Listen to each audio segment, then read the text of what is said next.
აბაშიძის სახელობის ახალი თეატრის დასის წევრების განცხადება. დღეს არალეგიტიმურმა კულტურის სამინისტრომ ახალი თეატრის სამხატვრო ხელმძღვანელის თანამდებობიდან გაათავისუფლა დავით დოიაშვილი, რადგან მან გაბედა და ხმა აიმაღლა იმ უსამართლობის წინააღმდეგ, რის წინაშეც საქართველოს ნებისმიერი მოქალაქე ვდგავართ. დავით დოიაშვილზე თავდასხმა არის თავდასხმა თითოეულ ჩვენგანზე. ეს არის დასჯა სოლიდარობისთვის, თანადგომისთვის, თავისუფალი აზრისთვის და თავდასხმა თითოეულ ხელოვანზე, რომელიც ემსახურება ხალხს და სახელმწიფოს.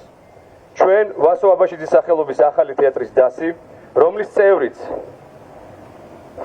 ამჟამად უსამართლო ტყვეობაშია, წინსვლას და განვითარებას დავით დოიაშვილის ხელმძღვანელობის გარეშე ვერ ვხედავთ. არ ვაღიარებთ არალეგიტიმური კულტურის სამინისტროს გადაწყვეტილებას და ჩვენ ამ თეატრის დასი დავით დოიაშვილს არ ვუშვებთ.